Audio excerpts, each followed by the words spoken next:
Hey guys, welcome to a new episode of the Lugards podcast. It's your boy Chidalu, and today we have a new host, Isaac. Hi everyone. Is a new host? I'm saying a new host. Yeah, Oh, I thought it was a guest. I've not seen him before. that's fair. Okay. New host. A new guest. We have a guest with us today, Isaac. You don't come in there and the podcast with us. You're actually a host now. That's what he said. We are two hosts. Are you recording? Yes.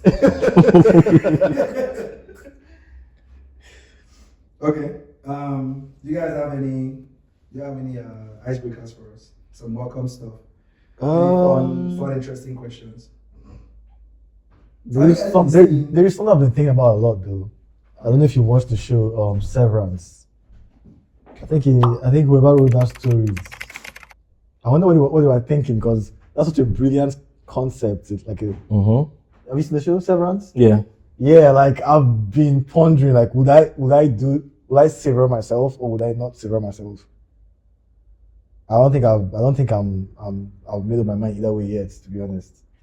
Yeah, no, me, I wouldn't. I don't think I would. Why wouldn't you?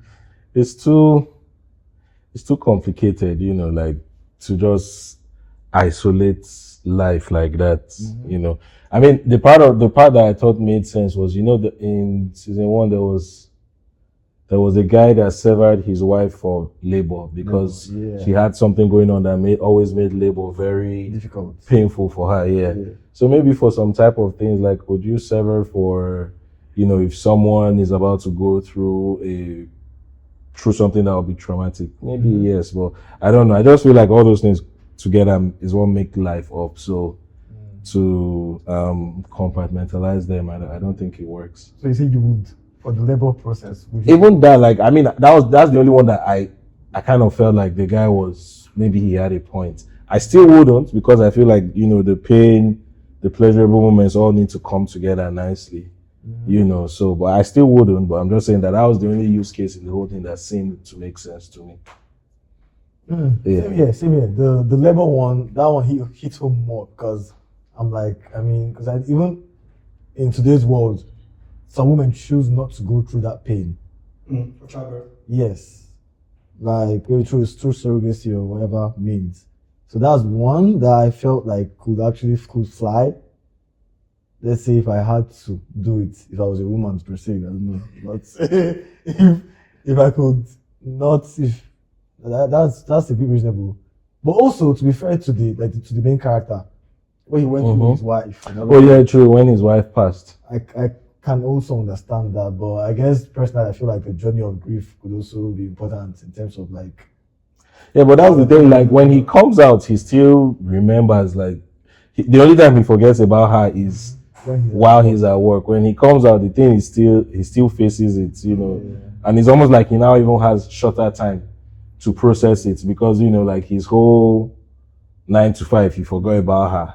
Then he has that, which is why he's always like drinking most nights, because suddenly the thing just hits him, boom, like, the wife is not there anymore. So, but I also, because sometimes when I go through stuff, like I run myself thinking about accelerating time, wanting time to go by faster, so I sleep more. So maybe that night for that 8 hours. Oh, I see. So it's like accelerating for him, it's less time for him to deal with it, so it moves fast. Okay. I never thought about that. That's where I kind of want us to this point. Wow, that I thought the same way I do as well, because I'm like, what's the point? So it's like, because work, you could also see work as a way of taking yourself out of that mindset, just focusing on work as a distraction. Yeah. So why would you deny yourself that? So because it just seems like you said, he's constantly going through that pain. Yeah, exactly. And while the other side is constantly working. One thing I could think about was like, what if you hit your work? So you're literally true.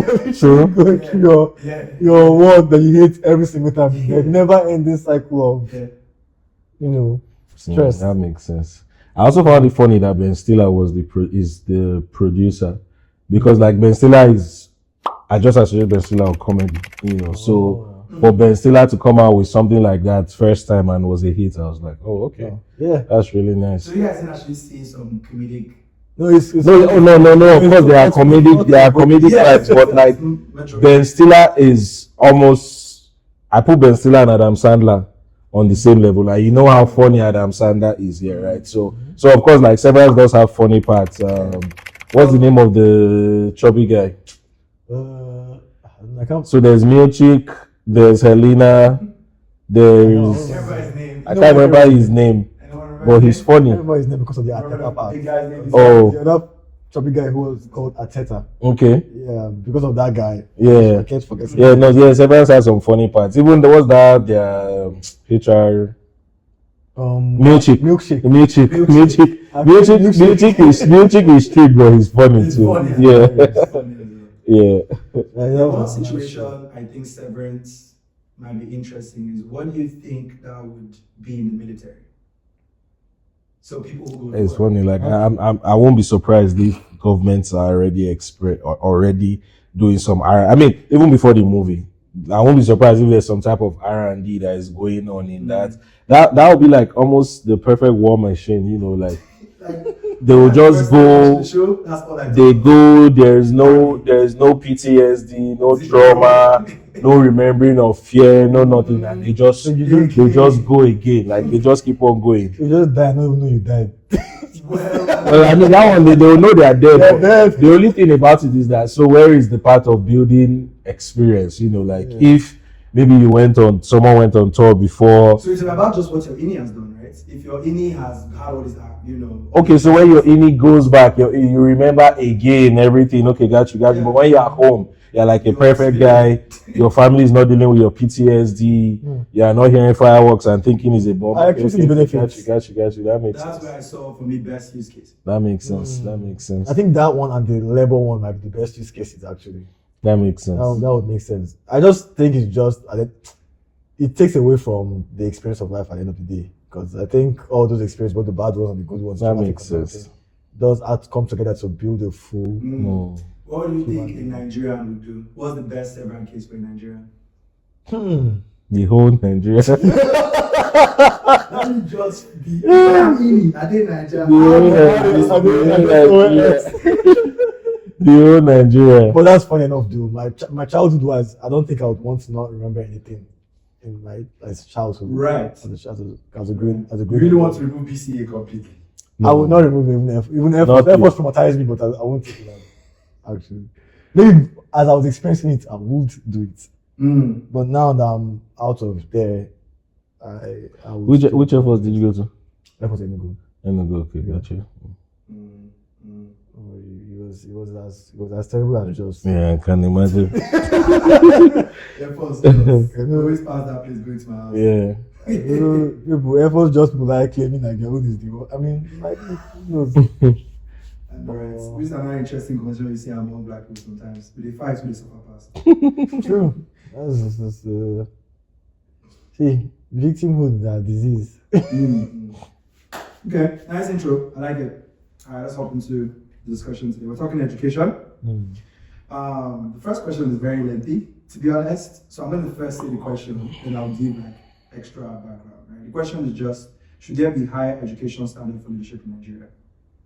And some of the background that should flesh out the discussion is the minimum requirement to be president in Nigeria is a high school diploma, SSE, and 40 years of age.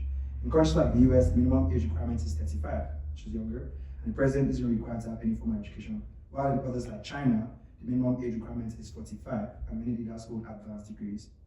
So, what do you guys think about Nigeria's rule on what it means for education for leadership? What's your take?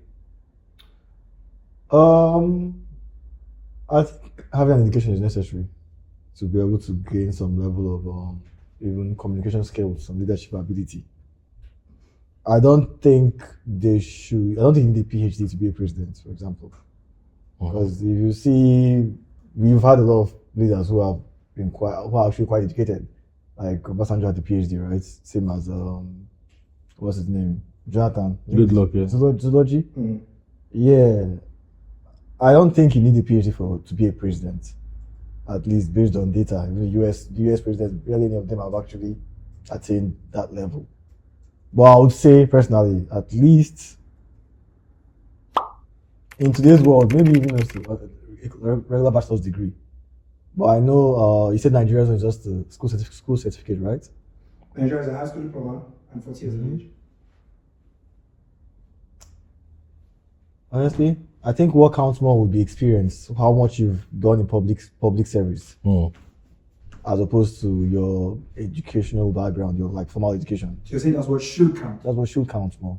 I'm being honest. Your qualifications, what have you done in the community? What leadership qualities have you showcased? You get, I think the character of the person and their leadership qualities, how efficient they've been, what have you done for the public? Because at the end of the day, you're trying to apply to an office where you'll be a public servant. So I don't think you need to be a professor to do that. Okay. Honestly, as it is, the school set level, I think that's fine. What do you think, Isaac? Well, for me, I think it should be at least university degree. So, and by university degree, I mean like actual not the 1 year or 2 year courses like diplomas in university. I think actual a full college degree, so BSc. I think it should get to that level because. So you said here in the US, no. So minimum age is 35 and the president isn't required to have any formal education? You're not required to have any formal education. So the reason why, I feel like the reason why something like that exists in the US is that is it even possible to not have education here where, it's free? Like even the free education is good, because here you can have your elementary school and high school free, no loans, no nothing. Then college, you could get a scholarship or you could get a loan or you could just go to college, right? So I don't even know why that rule exists. Like, can you even escape it, here in the US? Can you escape it? Is it possible that your parents would just say this child is not going to school and we're not going to homeschool them? Is that even possible? I don't think so. I kind of agree. Because so I feel like I don't know why that rule even exists. Maybe it's just a thing that it's just there. There's no point contesting it because it doesn't happen, right? So Right. and also the way the US is run, the levels that need to happen before decisions are made, right? There is so much, how do I describe it? Even if the president isn't educated, Or scrutiny. yeah, like levels of scrutiny that need to go through decisions that are made. Even if the president isn't educated, those levels of scrutiny will push out the ignorance that comes with his not being educated. Yeah, exactly. Exactly, it will educate you. So maybe the worst that could happen is that maybe the guy will just be saying bad things, like he's saying things that don't make sense in the public eye. He won't have charisma. He will lose points for that. He probably wouldn't even make it to be the winner of his party's primary ticket. But anyway, that's another side. Then for countries like China, I'm not surprised. We all see where China is. That may be a case that proves why education is necessary. China is one of the most advanced countries in the world. It's actually becoming the next. Yes, exactly. Like they are leading in everything. AI, I mean, they are not leading in population, but every other thing they are leading, AI. No, like their birth rate is dropping like every single year. So the one-child policy, I thought they reverted on. Yeah, but those things, it takes years to correct itself, because you have like so many generations of just one kid. Like, But they're still like top 3 or top 2. yeah, but those like the younger people, yes, the old is that their population, they have a lot of older folk. Yeah, exactly. So China is a good reason why you could say education is needed, and if you come to Nigeria, think of the average job, like the average job, my first, every job, you must have university degree, you must have done NYSC, right? And these are even jobs that even with how bad the economy is right now, you see jobs that are still paying less than $100 a month, asking that you must have gone to university, you must have done NYSC, So if even those bare minimum, like if even those jobs that are not paying so well are requiring that level of education, how much more the number one in a country, So there's some good points people are making there, right? Yeah. There's something about Go ahead. So, because he said, chances are you probably have had a high level of education before getting to that point. That's a good point, because if you think about it, You mean here in the US? both in Kenya, even in Nigeria, because if you think about it, the people who Based didn't on population size? the people who didn't Or have education. the presidents who didn't have those level of educations were mostly earlier on. Like in the US, like it's the early republics like Abraham Lincoln and stuff. Okay. So that was back then. That's probably why that rule came in place. But regardless of them not having that formal education, they were really, really educated people compared to the population. Like either through like vocational aptitudes or personal reading, or I think it was one of them, either Lincoln or Truman became a lawyer. I think Abraham Lincoln was a lawyer. Yeah, because of his own self-reading and like Yeah. the class he took himself. But they didn't go through formal education, but they were educated men. Or either they got like a small vocational training or military education, Okay. which again doesn't really count as formal education, but they are trained military wise. Same as the ones in Nigeria as well, the earlier ones. Yeah, it was full of They all got trained military wise or did some kind of like vocational training thing. So if you still look at it, none of them were actually uneducated. So in a place like Nigeria, the place where this thing begins to show effect at lower cadres of leadership, like a councillor. Yeah, local government chairman. Yeah, exactly. Local government chairman, councillor, even in some cases, senator, House of Reps. Like that's where it begins to show, because people can go there without being educated, and you just see the kind of decisions they make that are not so smart, right? Where because they are not educated, like they are educated. You see, the difference is clear. I've seen senators that before they bring a bill before the House, they pay consultants to come up with studies behind this thing. Like they're not just coming and saying, "Oh, I think we should ban bikes in Lagos." Like somebody's not just waking up and saying that. They are doing studies like, okay, how many bikes are in Lagos? How many accidents or crimes are related to bikes? If you are banning bikes, are you truly solving a problem?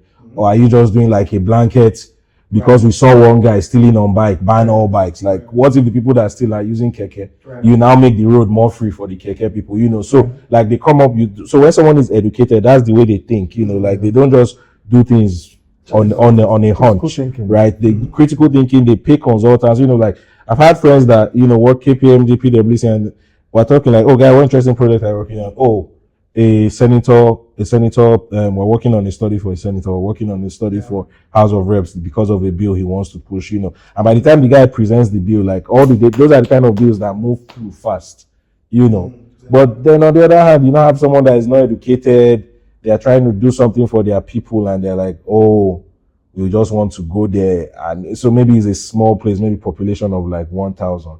You now say you are doing empowerment and you give 100 people sewing machine, like, so they should just be sewing for each other, like everybody just be sewing for each other, like those are the kind of things that someone that is not educated would think, because they're like, oh, okay, if I give you sewing machine, you can make money, but they won't consider, okay, this place that you are in, how many people are actually going to make use of those services, right?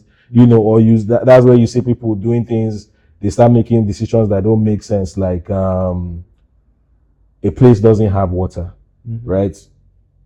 Instead of doing something as solid as you get a borehole, right, and you have a tap above, they just dig a well and they're like, oh, just go fetch water. We're giving you water. Those are the kind of things that if you are not so educated. So unfortunately, it's not even like at the presidency that this is, because like we've both established, it takes a certain level of formal or informal education to even be able to have the funds or the leadership pool to want to become a president. Who has survived the most is also those people you just mentioned. Exactly, but those lower cadres, they are the ones that come more in touch with the people, and because it takes a lesser amount of effort to get into those positions, people that are not educated can get in there, and that's where we now begin to see the adverse effect of not being educated. Interesting, but then I guess based on the way you are talking, do we think that the president could really just be a figurehead for this bigger system, right, that is run by the senators, the governors, the House of Reps? So China is interesting. You know what I'm saying?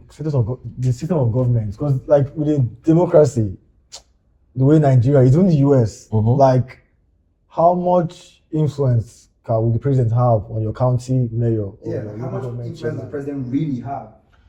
Is Well, that rule written there just because it's a figurehead, really? And the system is made of all these. It's not a figurehead, but then there's a very clear separation of powers. Yes.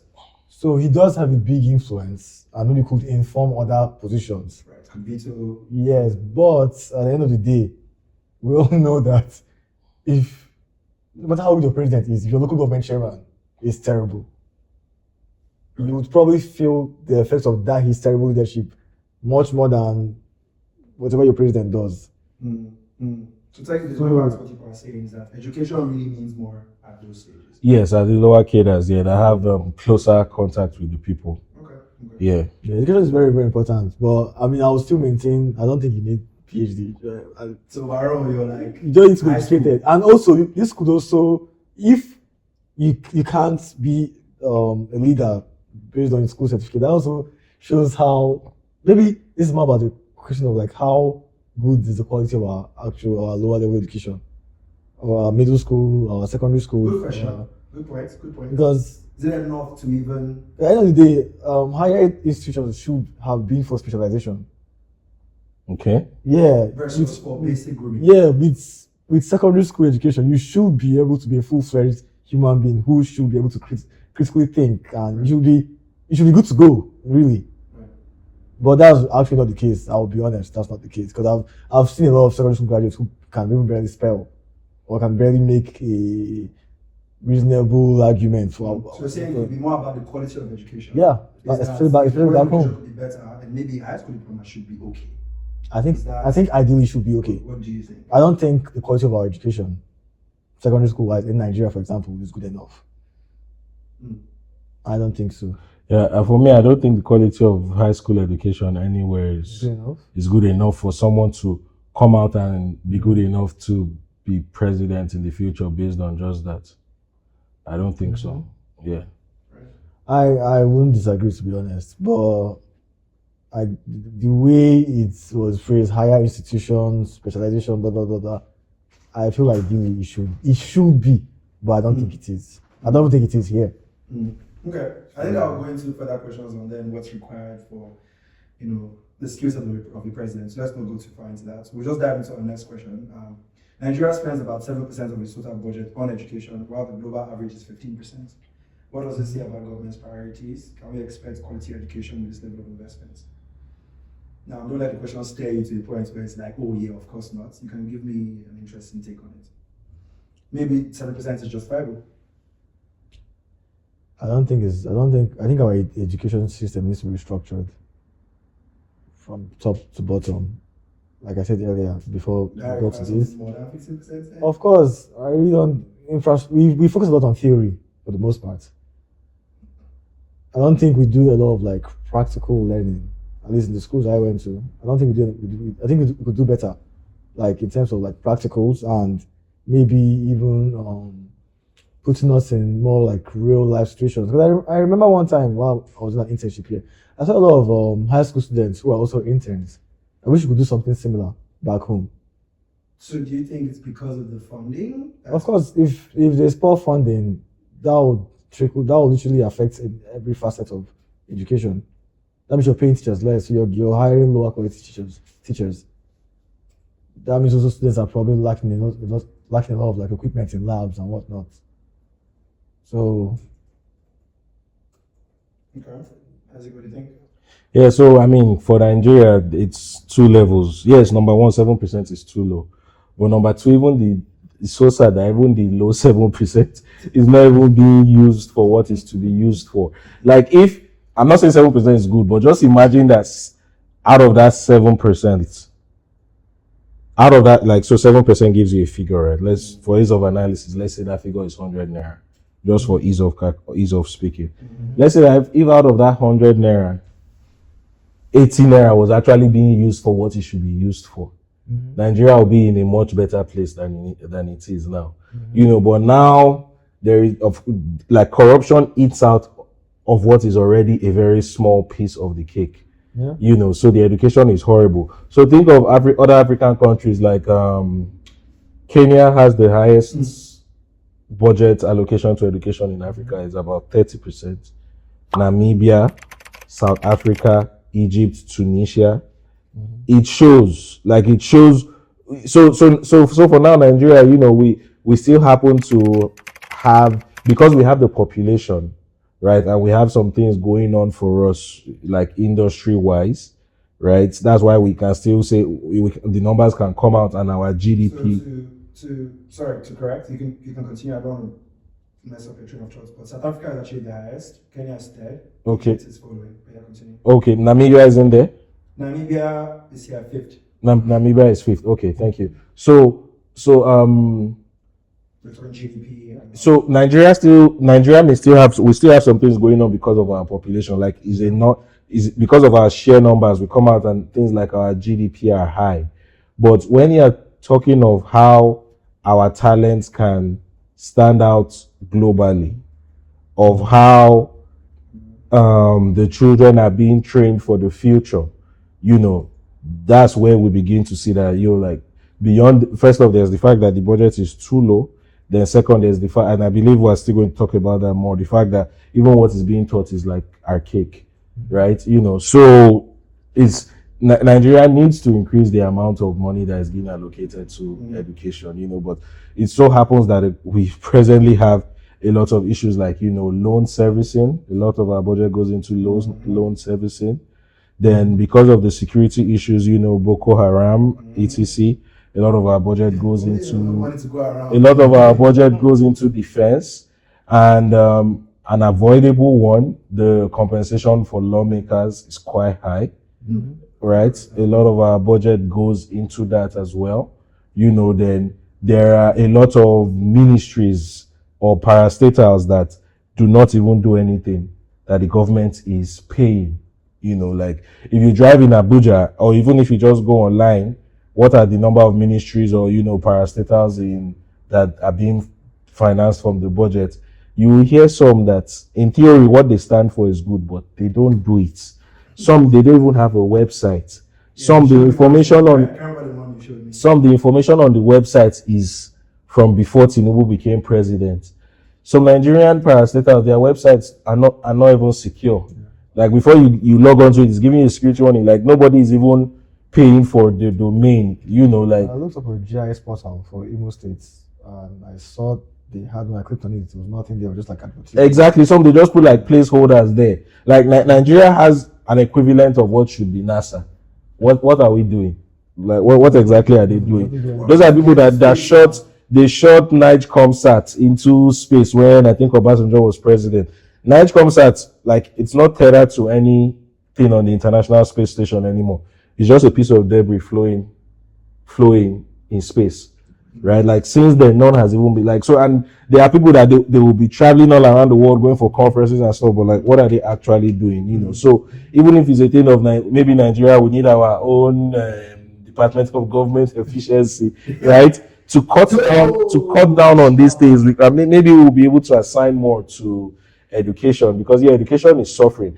And I guess another reason why maybe people are not feeling that effect of how much education is suffering is that, as with a lot of many other things in Nigeria, the private sector is providing a cushion, right? Nigeria, we have power problem. People are buying generator. People are doing solar. We have education problem. Entrepreneurs are opening schools, right? So those schools, they are producing talent. Like let's say, so you go to a private primary school, you go to a private secondary school. Those schools have been able to give you a better education than you would have gotten in a government school. So by the time you go to either a government university or even a private university, you have a very solid foundation. Foundation is the most important. Yeah. But the way to truly understand that it's a problem is check where majority of Nigerian children's school is the public school system still. And when you see how bad those schools are, curriculum out of date, you go to the class, leaking roofs, no chairs, no boards. Usually much better than state schools. The state schools are usually the... Okay, yes, you're right. Yeah, because the federal schools, at the end of the day, they still get some form of federal funding, right? Exactly. So, the education system needs, I guess, just to wrap it up from my end, yes, 7% is too low. 2, even the 7% is not being efficiently used. 3, the effect is it's like a lagging effect. You don't feel it in real time. What is happening now with how Nigeria is ignoring education? as the future goes, that's when we're going to start seeing the effects. Yeah. We are going to lose that giant of Africa. We've already even lost it. The giant of Africa title, right? We're going to lose it all the time. Oh, a Nigerian doctor did this, a Nigerian. Now you will see people of Nigerian origin doing those things, no longer Nigerians. Yes. Right? Before, people were achieving greatness from Nigeria. But now, it's going to become very soon, a doctor of Nigerian origin performed the first successful Aren't you saying this already? eye trans. Yeah, like it's already happening, but it's going to become commonplace, and so those are the effects that we're going to feel from ignoring education. 7% is abysmal. So what you said about the 7% not being efficiently used? Because I would have said, when you asked the question, I would have been like, even if you said we use 50%, clearly we're not seeing the results. 50%. No matter what you say, because like clearly, Riot should happen. I'm saying clearly our education system is messed up. So the percentage number doesn't even matter, because whatever we're doing, we're clearly not doing enough. Either the money is not going to the right places and we're not using it at all, or we need to But the multiply. higher the percentage, the more criticism you have to give, right? Because you just mentioned the whole point of teachers not being paid properly. So if you're going to allocate 2% versus 15, then there's even going to be disparity there. Because I'm trying based on the results. Right. Clearly, it's so obvious to see that our education is so subpar. You only need to look at our comment sections in say Insta blog.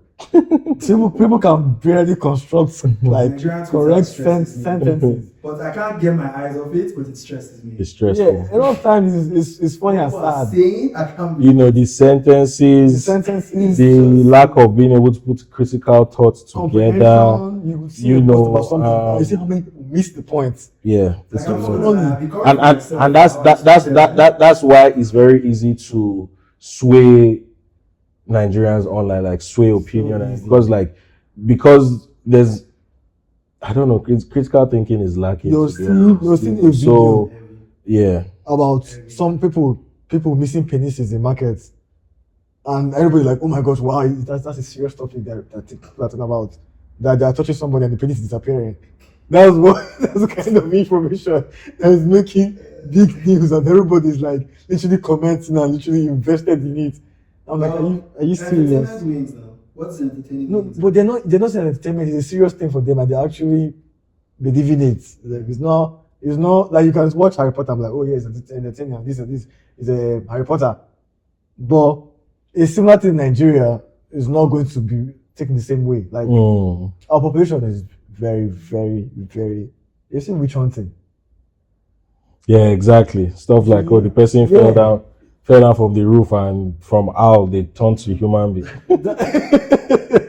Somebody that just has dementia and don't even know what's happening. And a lot of people that even, then again, that's not the quality of the education as well, because you expect someone that is even in a higher institution to not think the same way, but they still do. So the quality is not even good anyway. Yeah, I get what you mean. So Like the 7% is there, but it's so much of an issue on a lot of levels, because like you said, even the federal versus state schools, right? Federal schools is not so easy to get into them. They are very few, right? Then the state schools, because most of the states do not generate enough IGR, internet generated revenue on their own. You can't even finance the state schools, right? So man, like it's a lot.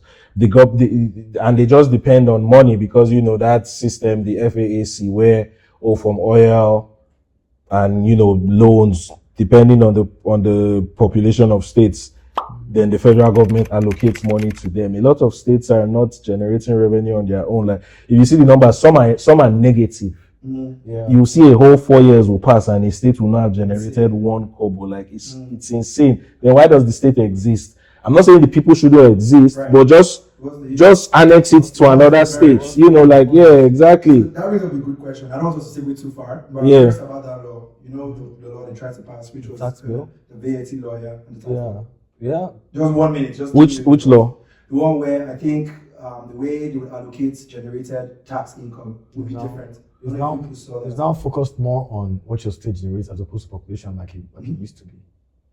So So the money you get from the federal government is going to be commensurate to what you generate versus your population. Yeah, those are the kind of things that we need to be in place. Yeah, I like it. I mean, it's unfortunate that For some. immediately people will suffer, because when you think of states that don't generate a lot, it means they won't get a lot.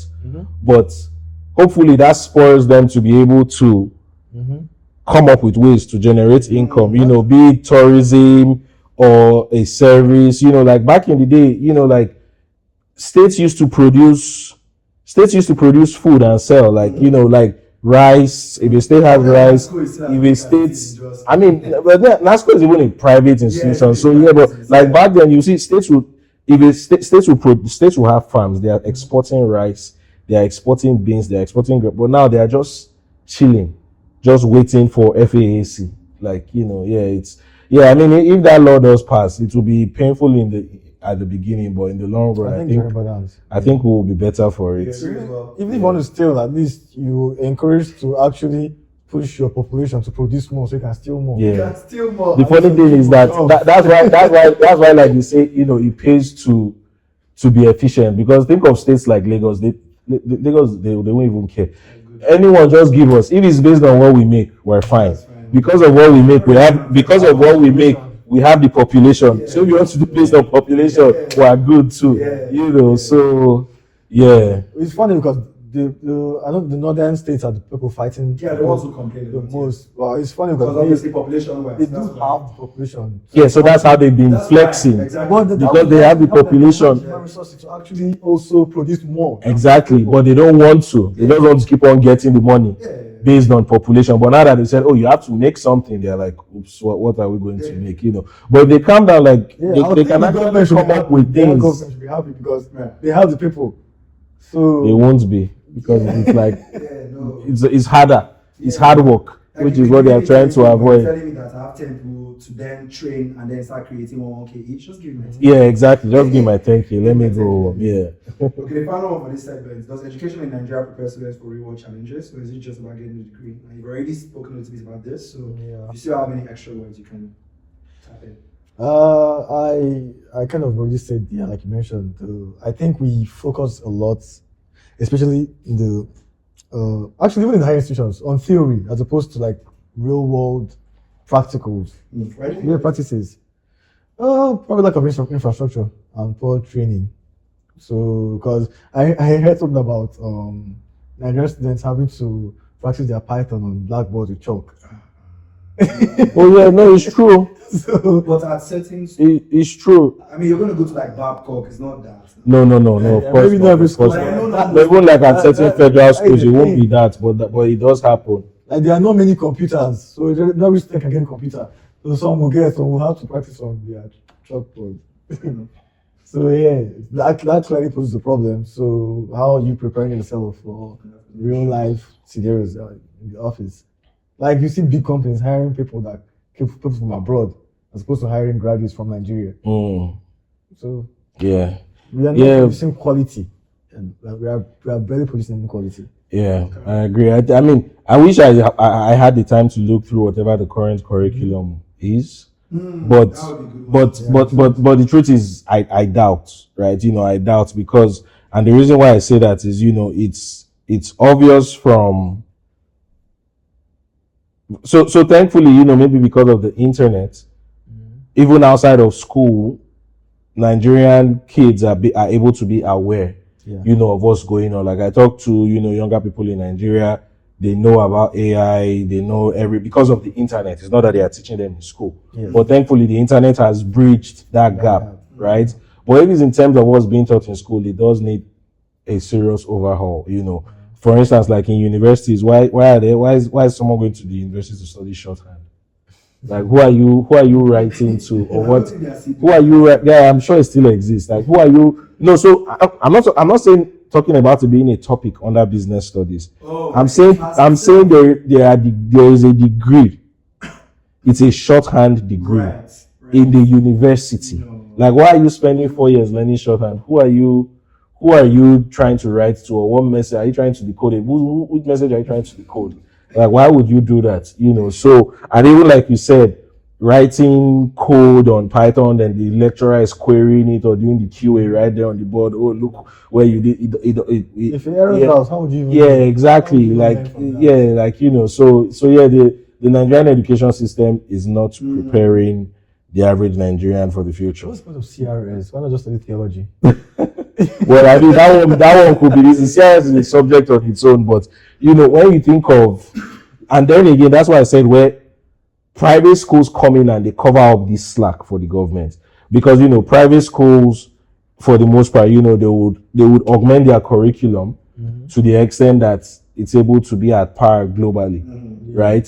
But when you look at where majority of the people's school is still the federal and the state schools, what is the curriculum like in those places? Like we can't just take some isolated cases of people in private schools and look at that as a reflection of the country. We have to look at where the majority is at, which is federal and state, and looking at that, it's obvious that nope, we are not, Like, I mean, some principles don't change, addition, subtraction, but like education, so like education of a child should be of the head, of the hand, and of the heart, right? Like that, they call it the three HCS. So head, hand, and heart. And Nigeria is not doing that. Our curriculum does not reflect that. The topics that are being taught, even the ways of critical thinking, the ways of querying a thought, it's not being done in the schools. And so yes, to answer the question, the Nigerian education system is archaic as at now. It needs a serious overhaul. One should start from home. I think because of poverty mentality, I think foundationally there is a problem. Because for the most part, I think we are encouraged to do whatever we do, to go to school. Normally, I believe you should go to school. The main idea should be to gain knowledge, to become a fully developed human. But foundationally, we are taught to go to school to give ourselves the best opportunity to make money, to get a degree so you can get a better job. So I don't think there's enough motivation for excellence. Because once you start making money, what's the motivation to keep getting better at your craft, to become the best? Because you see that play out in different levels, even in football. When a player gets that big contract, a lot of them get nerfed. They don't push up. They don't keep trying. You get, because they're already making money. But they'll pick a club where they can earn more money as opposed to picking a club that will give them a better chance of getting better. What's the motivation to become the best doctor you can be when you earn any money? What's the motivation? You see, even politics so Nigeria is a business. You're making money. Everything is seen as a way to get your family out of poverty, or to be that person who makes that money. So I think that's really the idea we have generally. I remember when I was a freshman, I think I'm also guilty of this now. You see someone studying like music or whatnot, and you're laughing at them, like, why are you studying music? I'm going to do IT or something like that to make money. Like, that's our motivation from when we were kids. 5 years old is to give us the best. I mean, there's a little point in that though, but I guess that's discussion for another day. Because I get the point. Way to like say maybe not music, but there are some courses even here that I'm like, I get but but let me keep quiet. It says feed your family, but I think there should be a balance. ASU strikes have been a recurring issue for decades. Is this primarily the government's fault, or does ASU also have unrealistic demands? It ties into the budget allocation thing that we just talked about.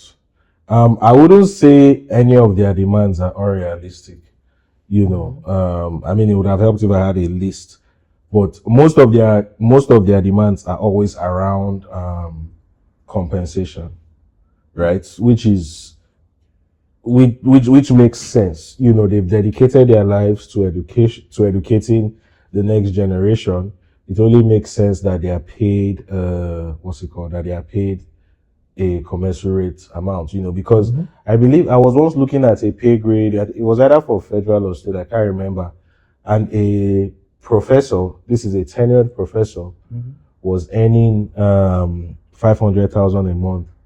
Why? Like you to be a tenured professor, the years of work involved in that, 500,000 is too small. And this was like one of the better paying schools, right? Like at the end of the day, it's horrible. You shouldn't go through that. So I think that's what a tenured professor is getting. Now imagine what lecturer 1, lecturer 2, what all those guys are earning, right? And like they have, so I don't think their demands are unrealistic. When they come to the table, maybe it may sound unrealistic in that I believe it's a negotiation tactic, You know how, like, when you're haggling in the market, maybe you're trying to buy a pair of jeans, the guy will tell you, "Oh, these jeans are 50K." But his whole, I mean, if you give him 50K, he will take it, which is bad, but I don't know if he will take it.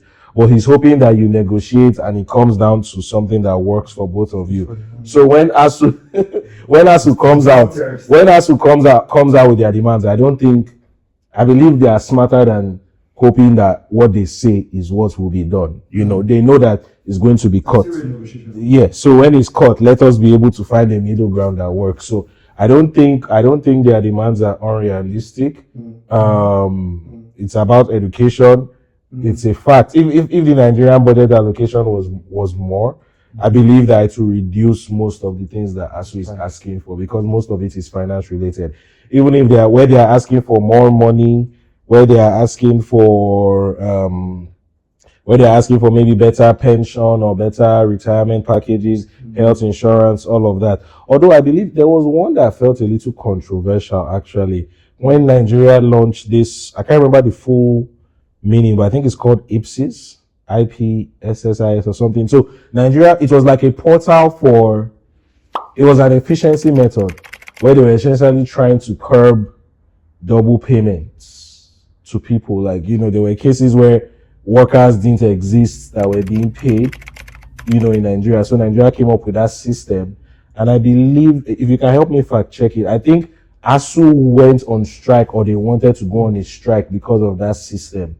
I can't remember if they did or if they did not. Yeah, they wanted the old way of to continue, where they just get paid how they were paying, which the government said was leading to some leakages because there were ghost workers, or some people were being paid more than once, right? So ASU, I can't remember if they struck. I can't remember if they went on a strike because of that. I know they wanted to. I remember seeing that demand and I was like, why do you want to strike if you have nothing to hide? Did you see something about it? Okay. I have the researcher work on that in post. Okay, awesome. Anyway. Yeah, that's a good point you brought up, though, right? Because now is the striking a possible? Why are you striking if it's not for getting paid better? Yeah, I think the reason why they were saying that thing would delay their payments or something, so that's why they didn't want it. But I just couldn't make sense. Which is valid because there's a long history of delayed payments, salary payments to university professors. My parents were usually affected because they're both professors. So it would be hard to feel like their demands are like given the fact that because I was being affected as a child of a university lecturer. You get, but knowing Nigeria, knowing how much corruption is civil service and all of that, I wouldn't be surprised if there is more going on there as well. But then again, I'm pretty sure there's probably a lot of, if you look deeper into it, a lot of politics within ASU as well. Okay, because I was going to ask, you just find as a federal that probably leads to some of this. It's definitely a problem for all parts. But I mean, I remember one time, was it like former governor of Imo State, to correction, at the point where they were owing like months of salary to professors. He was busy building a different university, while they were owing the state university lecturers. That's actually part of ASU demand. I just looked them up briefly, and one of that is repayment and reimbursement from years of. So things like that will make it's pretty obvious that the government has a huge fault as well, because But fair enough. I mean, I guess the one that will just become a conspiracy wormhole, right? Where both parties are clearly, the two people are fighting it's hard for one side to be at fault completely. Don't know true blue first. Is student loan debt always a bad thing? What do you think about Nigeria having a debt-based education system where students pay back after getting jobs? I'll put a caveat to this. I think Tinubu also tried to pass something recently on student loans. Yeah, I think it's being discussed. I don't know if I know that. I remember him saying something about that. How would that work though? If a lot of, I think our education needs to be improved to a large extent, whereby our graduates are pretty much guaranteed jobs anyway. Because if you're getting a loan to graduate and you're not getting a job, how are you going to pay back the loans? And So true, but then do you think that there's also a large disproportionate amount of people or kids who are not in school? Even that basic education step they can't get. I know, I mean, factually from past research, I do know most of Nigerians are not educated. The way I thought, I think I live in a bubble, but I feel like we do have a lot of graduates who don't even end up getting jobs anyway. So yes, but is it like just two separate things, right? Is that there's prevention of jobs, yes, because the education that you come out with might not prepare you properly for the real world, like we said. Yeah. There's also the side of people not even getting to even the basic parts where you might even get a chance to make it. Yeah, I don't think our education is good enough for me to want to get a loan for my. Okay, you don't think education is good enough for us to actually put investments into providing loans? Especially getting a loan. So getting an education you can't afford at no quality. The what's it called? But you are saying loan from what level? Do you mean even from primary school? Hey, no, I beg. Say you all kill the child. I beg, no. I believe like our parents will carry the loan. I think our primary schools are. Like, just think about how the loan system could work. It could be okay, good. Okay, good. Yeah, maybe that's good. So if it's for primary and secondary, that nobody should be able to pay though? No, so we're talking about the loan. Yeah. So what I'm saying is that if it's for primary and secondary, it has to be on the parents fully. Not college that or university that the child will then pay. Do you understand what I'm saying? So if it's for those ones, it should be on the parents. And I mean, like with any loan program, I'm sure there will be checks and balances, because even that, like, how are you sure the parents are going to want to pay or something? Well, I mean, the main reason why I'm saying that is that if we're talking about loans, I think it's too much responsibility to say that if a child takes a loan for primary or secondary, then they are responsible. Huh? Do people collect loans for primary and secondary? I mean, if it exists, like the question is saying, should it come? So I'm saying that if it exists, I'm sure people will make use of it for sure. Yeah, like people will make use of it. Education should be free. Well, okay, I get what you mean. Then it free. Yeah, okay, yeah, exactly. So it's good. So that solves it. So basic education should be free. Exactly. Because what I wanted to say, when I talked about checks and balances, I was saying that so if you take the loan now, then everybody will take loan and they want to go to the best of schools, and it's now a lot of money. Right. So good. Basic education should be free. Okay. That solves it. The loan should apply to only university the loan should apply to only post-secondary degrees, not just university, but any post-secondary degree, right? Where the person responsible for paying it off is the person that is getting an education. Yes. Right? Good. Okay. So then for paying it off as well, I mean, if we want to say, that's what he said, that Nigeria should even be developed well enough to a level where they are even assured of getting a job. Yes. Then maybe it becomes a thing of if you get a loan, maybe you're paying it off is contingent on you getting a job. So if you don't get a job, then you don't pay. I don't know. I mean, but there are so many levels to it because people could like there's no proper record keeping system. Like maybe here of social security numbers or tax identification numbers. Oh yeah, exactly. There's NIN. So maybe from the NIN to the bank account, once you notice say steady income, they come. You start taking your money, right? But what then happens if the person leaves the country? Like, how do you get the money back? You're still owing. Same way, like. You still so you can come back. Right? If you come back, people come here. People come here. Okay, so maybe when you're trying to do something like renew your passport, it will show that you owe the government a loan. Okay, that makes sense. Those are checks and balances. Like that makes sense. Kind of thing. That makes sense. Yeah. So as long as there are checks and balances to pay, because unfortunately, with how Nigeria is, people take advantage of systems. If you bring up the loan. So are we accepting that it wouldn't put people in lifelong, I don't. If it's quality, it's not. I don't think it will. I don't think it will. I don't think it will. You have to take it to school in an institution in Nigeria. Yes. Right? You must take the loan to school in an institution in Nigeria. And looking to work in Nigeria too. Because imagine getting an education just to leave. Doesn't matter. Yeah, then that's what I'm saying, that like if somebody should leave, how would they pay? That's what we talked about. Did you mean like getting education to leave the country? Yeah. That would mean that we have schools that are good enough for someone to come into our country. I feel like, well, do we really have a higher? No, not really. Because you don't think there's no education you can go to the night and come here and get a job straight away? That in finance? Education. So yeah, possibly, but is it good enough that people from outside here will come there? No. Was it good enough to be able to do some at par, like like a good finance degree from like a University of Lagos? It's good. Yeah, people get Excel workshop, and I swear you can get. Yes, you will be able to. Yeah, you will. But to answer the question that like, what if you are taking the what's it called? Taking the loan just to leave the country. I don't know. Those are the checks and balances. Like, you can't say they should not leave the country, can you? You can't.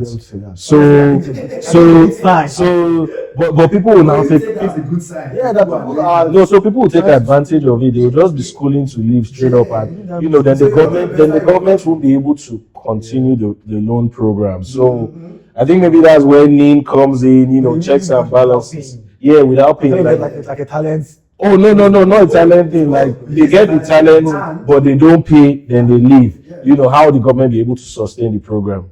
Yeah, I think they should pay. But okay, what I mean by good things is in the sense of people coming to Nigeria and going to Nigerian school with a loan, paying and then leaving Nigeria. That's what I was thinking. No, the loan should only be eligible for Nigerians too.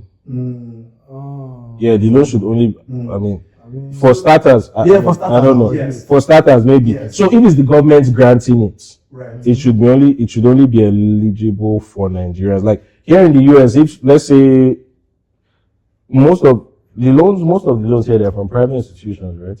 Yes, we have the Yes. But there's some loans that are mostly for America, but there are also some loans that I just recently learned that also cater to international students. Yes, so there are some, but most of those ones that cater to international students, they are like Diversities. they are private backed. Yes. Oh, yeah. They are like by private institutions, which is fine. So that's what I'm saying. So that if something like that exists, part of the checks and balances to make sure people don't just come take advantage of it and leave is that it should only be open to Nigerians. Then if a private institution sees what the government is doing is going well, they want to come into the game. Yeah, fine and good. And if they want to give people that are non-Nigerians, they can.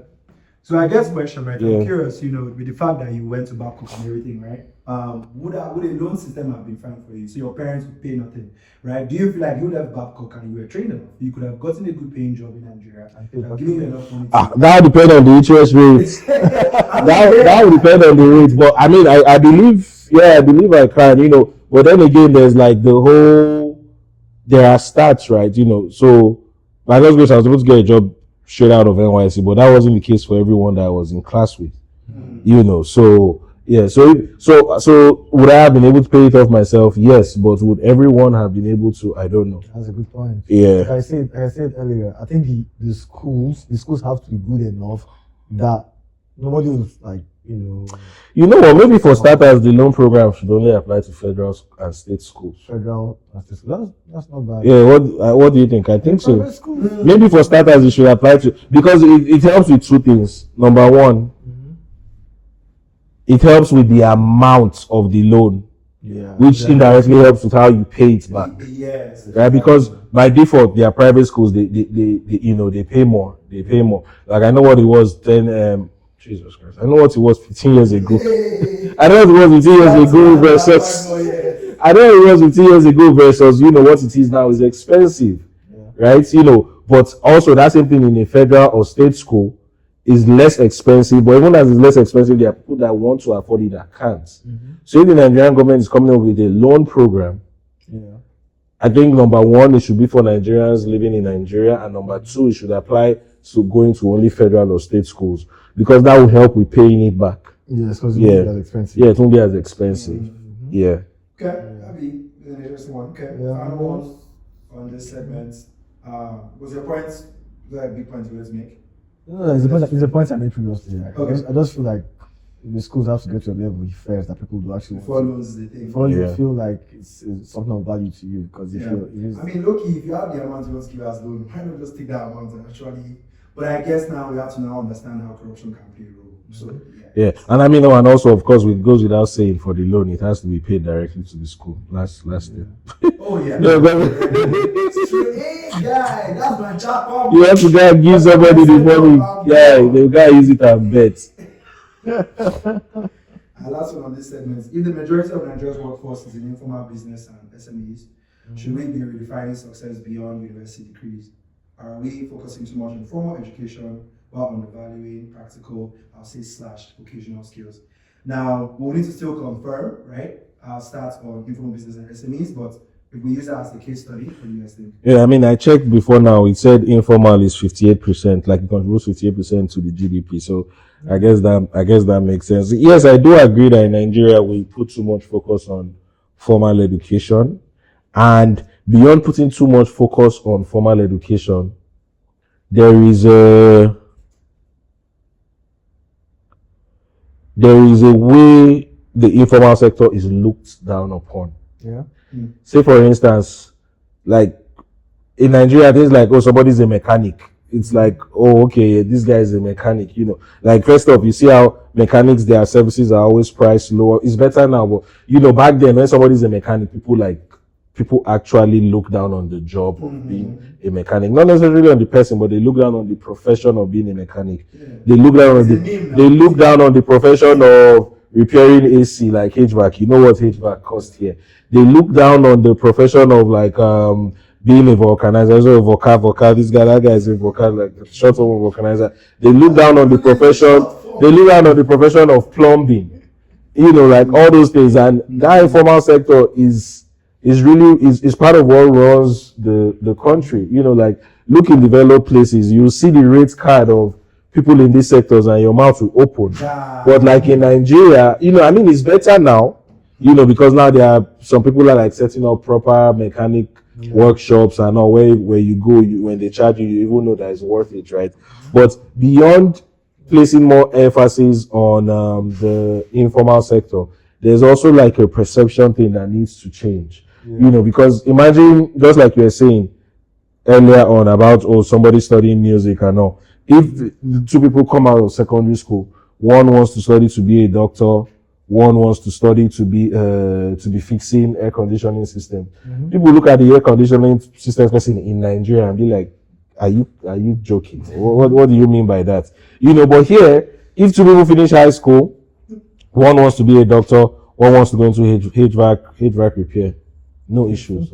In fact, people would know that HVAC repair guy is going to even start getting money in his pockets earlier than the person that wants to be that wants to be a doctor. Yeah, exactly. You know, so yeah, the informal sector needs to be like, I mean, trade schools exist in Nigeria, but trade schools exist. Trade schools exist, but they are what's the word?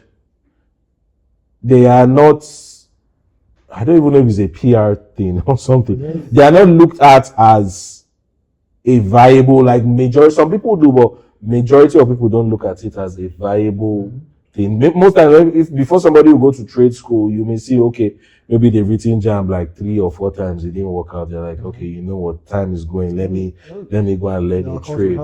We have a process how, like, where you if you want to go into trade, you go work under somebody like in the market. And at some point you graduate. You go apprenticeship. Yeah. Sublime. The apprenticeship thing where Sublime. You get like a training for a couple of years. Yeah. Give you your own, this to start your own practice. It happens a lot. No, yeah, it still happens, but like you said, it's correct. It's mostly when someone has failed at education. Yeah, exactly. Yeah, like education is not really working out or something. Yeah, and also, you know, what we're even talking about now is like, yes, the Igbo apprenticeship system is excellent and works, but what we're talking about is even like from a government point of view. You know, like that's what people do, but it's not formalized. You know, there's no government backing behind it. You know, so we're talking about like, you know, proper trade schools that are built in each state by the government.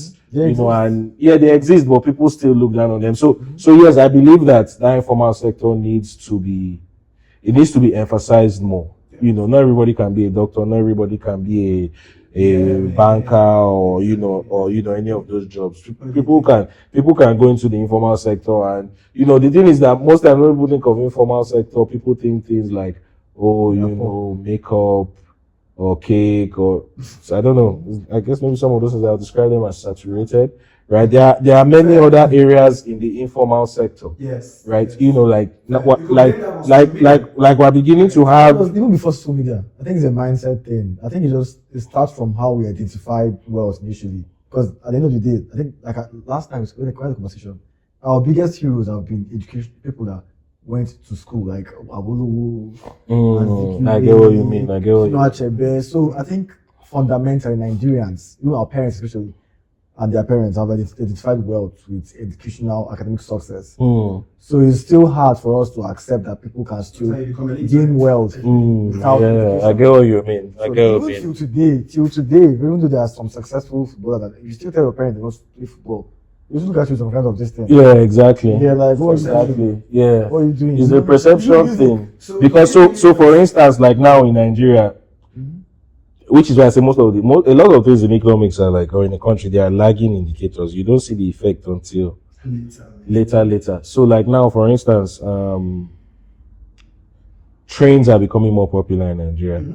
Do we have the technicians to back up those trains when they start to break down, which they will not even break down, routine maintenance, which is needed? Do we have it? We don't really have it, right? You know, we don't really have it. Like, I mean, we'll have some, but we don't really have a lot, right? I was reading an article about the number of functional, what's this machine called? You know, the one where your whole body, MRI scanning machines. In Nigeria, there are only about, I think the article said there are only about 40 functional ones. I know we're lacking in the COVID one. People who couldn't breathe. Oh, okay, yeah. No, yeah, like this one is proper MRI, like, you know, like for brain scans, cancer scans, and all of that. Data on functional MRI machines in Nigeria is difficult to obtain. A 2018 survey indicated 58 MRI units. Yeah, exactly. The one I read about, it was a 2024 study. It said 41. Out of those 41, about more than half were private sector, right? Then even for the public sector ones, you know, there's always like a long line to use them. Then what struck me, which is, you know, this informal sector thing we're talking about, they said that in one of the federal hospitals, they have about 7 non-functional MRI machines, and they've been trying to get a technician from China to fix them. And I'm like, so you mean in the whole Nigeria, we don't have a Nigerian that can fix your MRI machine? So imagine how much they are paying to bring someone from China to fix it. Versus if there was a Nigerian that could fix it. You know how much that guy could charge? Because there's nobody else that can do it. Right? You know, so that's why I'm trying to say, like, that the informal sector needs to be emphasized more, because we need those things. There is no type of machine that doesn't need maintenance. You know, airplanes need maintenance, your trains, the same way you take your cars for servicing, electricity, cars need, like, all those things. That sector needs to be, I don't even know. Because, you know, like, if the compensation was more, maybe it would be more attractive to people. You know, because you think of how people try to price down the services of carpenters, of mechanics, of plumbers, you know, like, so I don't even know, like, it's almost like a chicken and an egg problem. Which one comes first? Are you saying you want to train more technicians, like train, I know it's the informal sector, right? But are you saying you want to train more technicians formally? Are you saying you want to train them formally? If you train them formally, is there a market for what those formal services that they render would command? Right? You know, like, so that's what I'm saying, is a chicken and an egg problem. Understanding case studies to do this. I think like the country, if you have access to the data, you can. Like, let's just look at data December, right? And let's look at what Lagos State could do formalizing that holiday. Okay. Like, just look at that as a case study, right? Corridors of systems, of vendors, of people that could, even a bus system that could just say, okay, I know in Lagos, you have the way you move too, there are many things that can come. I think there's a whole problem, right? but if you formalize an informal thing like that December, the states can come into play here. Where once you even land the airport, maybe you can ever have a card that allows you to get into certain places. You get what I'm saying? You can formalize an informal system. Yeah, I get what you mean. Right? That I get what you mean. Kind of shape it into something that makes sense. Yeah. I honestly think both the formal sector, the informal sector still have similar issues in terms of, like, I don't think either side even strives for exceptionalism. I think everything is just so half-baked. Like the people who make the chairs, the doctors, nobody actually strives to be The excellence very, is way back to that, very, yeah. very good at what they do. So I wouldn't even trust someone to fix. So I'll be honest, maybe I don't know that my racial bias or whatnot, but like, would you even trust the Nigerians to fix your airplane with the quality of the education right now? So I don't know. Well, I mean, I think you are going into a different conversation again about the lack of proper education, right? We're talking about kind of like the informal sector and SMEs. So even How you can leverage them. By usage, you can't even leverage them. with the government train them. getting involved in the informal part, they don't even do a good job with the formal parts either way. So how can they? So how would right. they even fix the informal parts? Yeah. But they should get involved. Is what? Or are you saying because of that reason, maybe not? Let's leave it to private endeavors. It's a conundrum because I struggle to see difference. Okay, I guess let's just wrap it Yes, up. probably What are your different. final thoughts on the informal sector? It can informal sector on its own is a whole podcast episode. But what are your thoughts on it? I guess finally. Yeah, I mean, the informal sector can't be ignored, right? You know, it contributes 58% to the GDP. That's more than half. So it can't be ignored. But with the amount of, if the informal sector can contribute that much with the amount of inefficiencies that exist in it, imagine how much more it could be if those inefficiencies are worked on. Yeah, like it's going to be a lot. Yeah. Look at music. Like, our soft power is crazy in Nigeria. Man. You know, lots of the things are so informal and they're raking in crazy amount of money, right? So there's got to be something there. I know there is. There is something there, but I think it's also due to the numbers. Because most of us are educated, so most of us have to get into the informal part anyway. So it's still a numbers game. At the end of the day. Like you pointed out, it's the same reason why we have as much GDP as we have. Yeah, That's also why exactly. I kind of like laugh at people, like when people want the Nigerians want to separate and whatnot. I'm like, we're really struggling in terms of we're really struggling right now with relevance, with how much we are. Talk more if we became as small as a a smaller country. We'll bleed up the face of Africa. Alright. Might as well just keep moving into the next segment as people feel like we just keep going. I'm good. Alright. What's the next segment? Segment 3. Many argue that education starts at home and schools are just an extension of that. Do Nigerian parents take enough responsibility for their children's education? I suspected that was gonna come next. I was thinking of delving into that. Suspected. Yeah, when I was one of my previous answers because I was going to blame the parents, but I didn't just. Well, now it's called. So because I really kind of did, to be fair. yeah, so just wrap up your points. Many argue that education starts at home and schools are just an extension of that. Do Nigerian parents take enough responsibility for their children's education? Do they take enough responsibility? Well, I mean, yeah, education does start. By, I guess, discussing what even responsibility. Yeah, I mean, education does start from home. The family is the smallest unit of society. You know, the family is where a child first starts to learn even before school.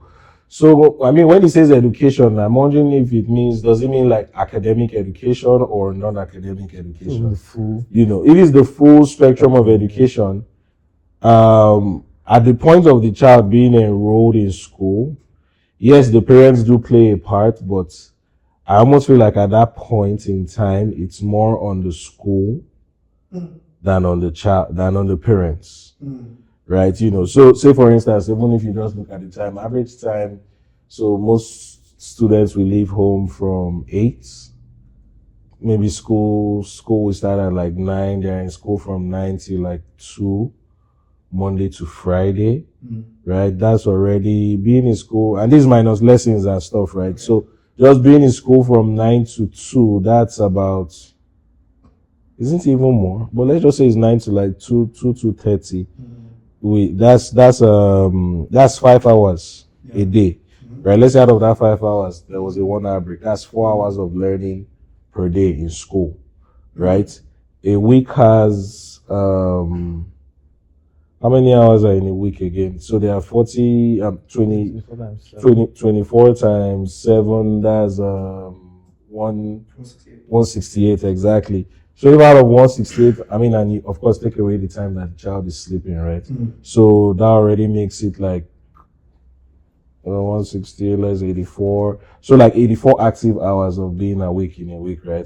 If out of those 84 active hours of, and you take away weekend entirely, so just cut out, okay, no, maybe put weekend because that's when the parents is, because that's when the parents is with the child the most, right? So if out of 84 hours, if out of 84 active hours in a week, the child is already spending 24 to 30, depending on the type of school, in 24 to 30 hours in school, I guess that already shows that majority of the responsibility for educating a child is on the school, just based on time alone. Because even if you want to say, oh, but it's just 30 hours, or what of all the other hours? It's not like every other time the child is learning. They play, they do assignments, I don't know, whatever it is yeah, exactly, extracurricular activities, right? So yeah, the parents do play a part, but I believe majority is still on the school. Parents will ensure assignments are done, walk through the child with difficult concepts, ensure that, outside of education, the child is a decent human being, not a bully, not someone without social cues, or, understanding the nuances of relationships with other people. Those things are like, maybe those are the companies that can say, maybe it's more on the parents than on the school. Yeah. But for like actual education, okay, knowing how to add, knowing how to subtract, to multiply, to spell, I believe it's more on the school than on the parents. Okay. Yeah. I was going to disagree, but this last part kind of. Yeah, I think it's more. So yeah, because I was going to say those foundational tools that also aid you in school. I think that one's, to a large extent, is based on the parents, especially like the phases where before they even start school. There's a part where the child is basically like a sponge. It's basically assimilating all those characteristics, those behaviors. How you react to failure, how you react to maybe when someone pisses you off. They're actually copying what they are seeing at home. How your parents handle it. Yeah. They are seeing all those things without even all because they're trying to like, where am I in this sense? What kind of world is this? So they're just copying what they're seeing. So there's that foundational part that they would need to thrive in school. They will get from the parents anyway. So if the child is having temper issues, if the child is naughty, if the child calls you an idiot, if they don't like you, these are things they probably copy from their parents anyway. So, but like I do agree, the basic education in terms of like spelling, reading, being able to read, being able to communication might actually be from both sides actually, both from the parents and from the school. But yeah, the teachers, I would say, especially when they are young, elementary schools, have as much responsibility as the parents, I would say. Because even as a dad or a mom, you still have to like talk to your child when they come back from school, guide them, help them with assignments. Yeah. So it's like a phases thing. Early on, it's really parents, right? At the age exactly. Yeah, right. Because as they advance, then it becomes more and more school. Like think of by high school, some people go to boarding school from high school, right? At that point again, boarding school, like how many things are your parents helping you? It's really just the school and you. That's true. Yeah. So and high school is what average age is 10. I mean, 10 to 11 thereabouts, right? So by like 11 from then on. So yeah. It just tallies with what you said, that at younger ages, the child is almost equal with the parents, but as the child advances, then it becomes just them. I do think that foundation part never goes away. Even to now, myself as an old man, as a lot of us don't old like this, I think we might not know it, but though our parents' handwork still did. Oh yeah, definitely. That one never goes. That foundation part doesn't dare go anywhere. Yeah, it doesn't. And I would even like to say that that's so important, right? Even as you grow older, because the education process at home just forever stays, right? Because as you grow older, what you actually need training for and guidance in changes, right? And now your parents have to then remember their own, whether an age bracket, this, age bracket, this, age bracket, this, to then inform you. So when you're 35, your questions will probably are different, but you're still going to learn the things they can still teach you when you're 30, because you're now having to deal with different things. Maybe now it's not about how you're going to get the first job. Nice. What school are we sending the first daughter to, like, which is his girl? Right? So I think it's so important. When it starts at home, I think it continues with family. Yeah, it does continue. It does continue, especially with the character building parts. Character part. Yeah. Yeah. It's not going anywhere. Okay. Are investors in Nigeria licensed based on the country's skill gaps, or are they just degree factories? Do we need more trade schools and polytechnics that focus on real world skills? You guys have kind of talked I feel like we've talked a lot about. So that's just experienced graduates and faculty members often hoard resources instead of donating books and research materials. What do you think about having a system that encourages knowledge sharing? That's interesting. Do you think there's knowledge sharing in Nigeria? The whole resources, I'll be honest, I did not know. I don't know much about that question, to be honest. Like, knowledge sharing. Of situations where, so here, right? I know there was an article I read, and the article talked about how the professor had, I think he was coming close to his death, so he pretty much donated like all his resources, like books and stuff. Like, so he was a lawyer, donated all his research and books and whatnot to a university, and was like, let them just use that for their R&D stuff in their law school. So I don't know how. What would the motivation for a Nigerian professor to, or course rep to hoard resources? I can actually see maybe the students' part. This is the course rep hoarding material, maybe so they can have an advantage over other students. Yeah. But I guess maybe we will flip the question and just say, what's the emphasis to R&D, right? Is there an incentive in the country to kind of fall back on each other and share and then build? Because I don't remember like America's history with the atomic bomb. I can't remember which, in their war history, where they got university professors to come and meet together. I don't know if people. I've not seen Oppenheimer, so I history piece about but that happens so frequently outside of even the atomic bomb. Like, that happens for a lot of things, space travel, all of that. It happens quite frequently. To be honest, I don't know much about that space in Nigeria. Maybe it also ties in with the fact that we don't invent much yet. Yes. We do invent some things, but I don't know that. I don't know that we invent much yet. So I don't know much about that space. Okay. I don't know much about that space, like hoarding and okay. I'll say one thing. If I can think of any hoarding of knowledge that have gone on, maybe let's say back in the days, like there was a thing about how a lot of Africans, like the Dibiat and Babalawos, how we had a lot of knowledge about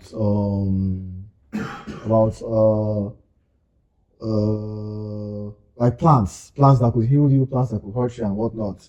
I know that knowledge was literally kept in small sects. Oral communication. As opposed just for power reasons, to keep power within a specific group of people and to keep control and power, things like that. Yeah, makes sense. So like a DB or Babalawo in a village would not have maybe at some point would select one person that they will transfer knowledge to eventually. You guys, to keep it within, like a cult in a sense.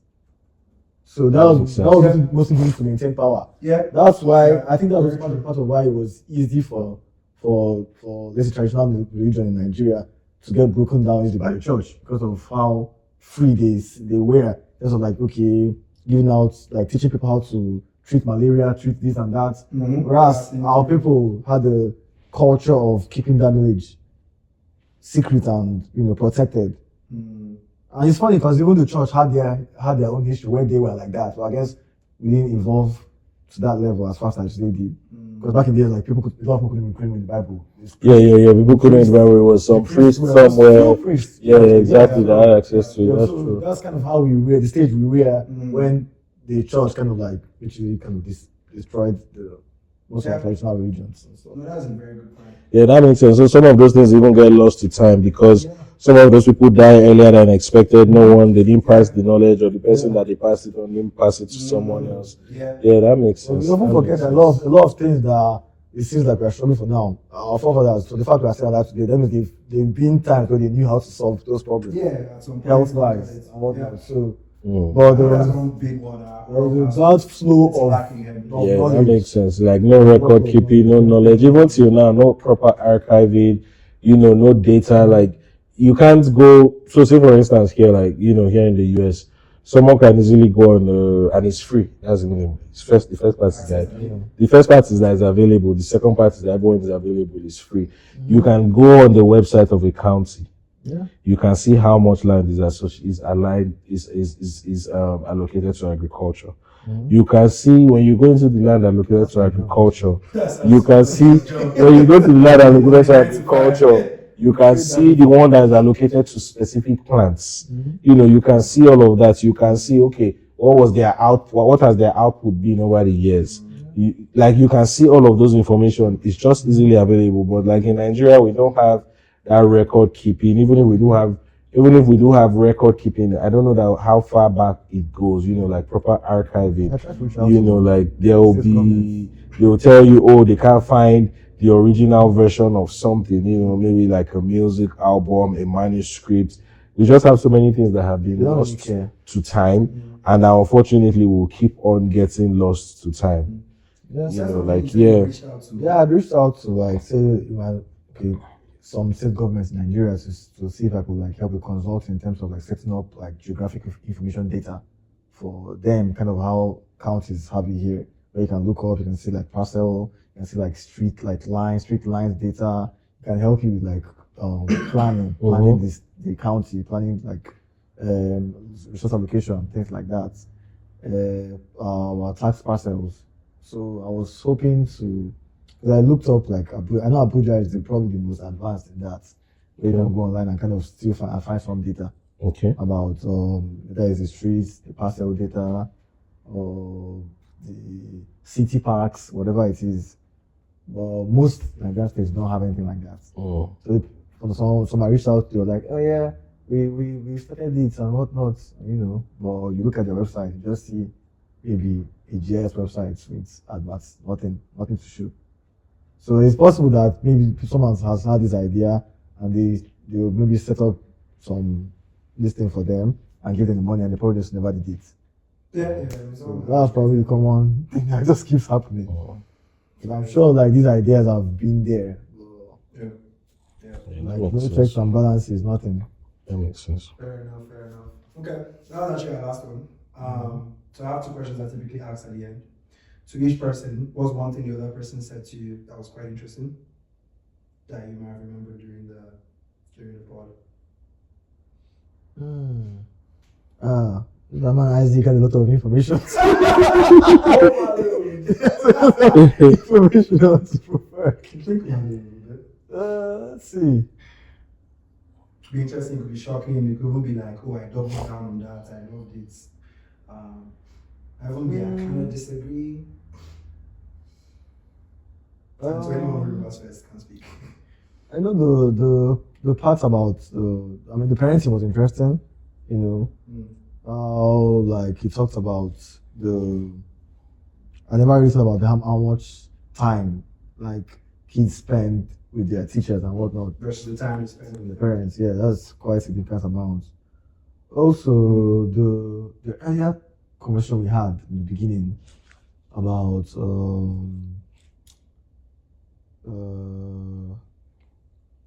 was it?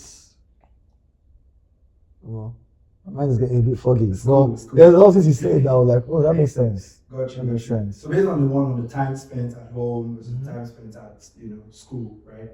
Did that change your perception or thoughts at all on upbringing of a kid? It's like, okay, the start was a cool way to back up what you already thought. I still think the parents have a significant amount of responsibility, but then again, that shows how important. Because a lot of times, I think some parents are very, very it's just middle school, just primary school, just not school. You can send the kid anyway. But that shows how important the school you put your child. That shows how much you put out. It shouldn't be an easy decision to make. It's something you should really think carefully about, because this is where your child will spend a lot of his time in. You don't want someone to undo the work you have done already as a parent. Oh. So Yeah, that makes sense. That makes sense. Yeah, for me, something important, something that you said that I hadn't really given thought to was, when you talked about how some medicinal formulae have been lost over time because of a lack of proper record keeping. Yeah, because I guess when people say, oh, it was jazz or juju, but some of those things were really just plants. I'm not saying that may not have existed. I don't know, but that some of it was, like just plants. Yeah. Oh, this plant solves this. When a snake bites you, you put this. If you are having a heart attack, you sniff this. Like those types of things, and they've been lost over time. And who knows? There's something that people are suffering from right now, and the plants that could solve it, they just walk past it every day, not even knowing that that's the solution to the issue.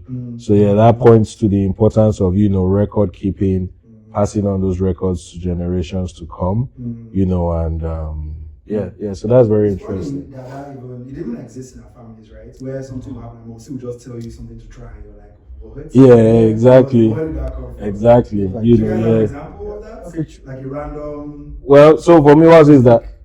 Like when you're watching Shakur and Oh, so for me, like societies that remember the past are the only ones that can survive in the future. Like it's very important. Like here in the US, I didn't even know that thing existed.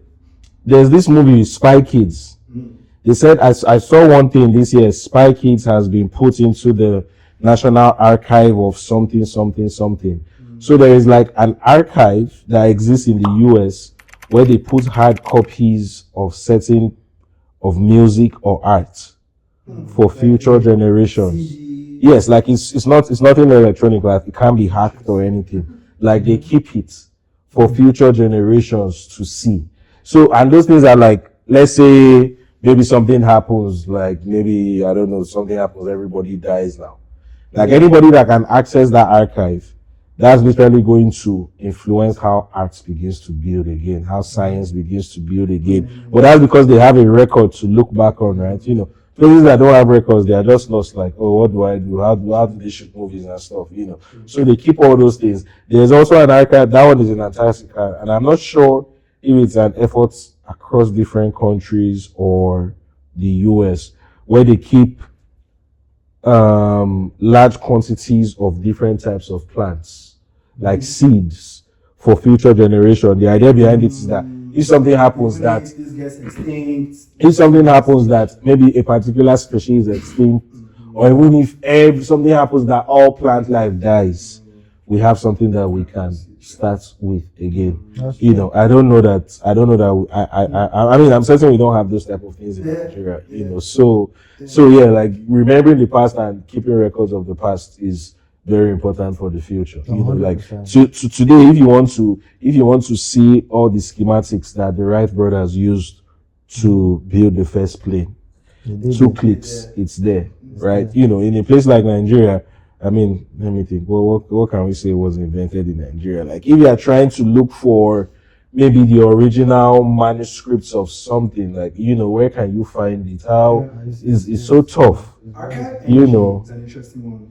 Yeah, exactly. I like what they are trying to do. What they are trying to do, but at the same time, like, they don't even have a lot to work with. Like, I mean, they are scanning newspapers, they are scanning a lot, they are doing all of that, and they are trying their best, but they don't even have a lot to work with. Like, are they able to, you can access a newspaper this day in Atlanta 150 years ago. You can access it right now. Are we able to say the same thing for Nigeria? We didn't exist 150 years ago. Oh, well, I mean, yeah, we did, but yeah, fair enough. But like that's the geographical space existed. People were there. Are we able to bring out those newspapers? Are we able to bring out something? I really agree. Yeah. Jewish or actually. The Igbos are Jews, man. So I don't know. Yeah. Okay, that's a good one then. I'll still just leave. This is 1 minute now. Final thoughts on education, really. Might be something you've said before, might be something you haven't. Might be a shameless plug on something you got coming. Wink, wink. I don't know. Whatever. Well, just thoughts about education generally. Could be even a personal experience. maybe even something positive about Nigeria too. Maybe One positive thing I would say our education system does invoke in us is our, I guess, competitive spirit. I want to use ginger now. Competitive spirit. Yeah, because you feel you don't want to, at least for me, I didn't like losing. I guess that's such a good point. Why do we have positions in primary school? so that It's the competitive, but here don't they have like awards like why there was like best in math, best in this. Okay. There's no like we were P30 years. You know what it means to see a report card? Not only I noticed Nigeria. Shame. We have shame. Shame Because of how we are schooled back home. Like here, you come here, you see someone, you're like, oh, so how did you do in your class? Like, yeah, I failed, I got an F. You're like, how were you able to say this so easily? Yeah, but back home, that's not what something. it is. Yeah, exactly. So yeah, very good point. It builds that. Yeah. Because I know. But is it good or is it bad? You know, you have to fight to confidence. Yeah, that's true. That's true. Because you're very. Then again, another positive I would have pointed out was something I would say that is common amongst immigrants as well. So that when you come over here, you're ginger to work hard. So I don't know if that's a unique thing in Nigeria, so just because you could see that amongst other immigrants as well. Yeah, I think it's if you've left the country and you're ginger to succeed. Yeah. But yeah, that's a good one. It does breed competition. It does. It does breed competition. They are good or bad, bad for your self-esteem. So. Let's focus on the good one, the good parts. Yeah. All right, and Isaac, what about you? Well, for me, yeah, for as many issues as Nigeria has, there are still some things that are, that are good. So I believe there's a need to just emphasize and build up on those things that are good. As bad as our education sector is, we still produce people that can academically stand anywhere in the world. Yes. So if that sector can be improved, more budget allocation, more R&D going into that space, more alignment with global curriculums, I believe that it's going to improve.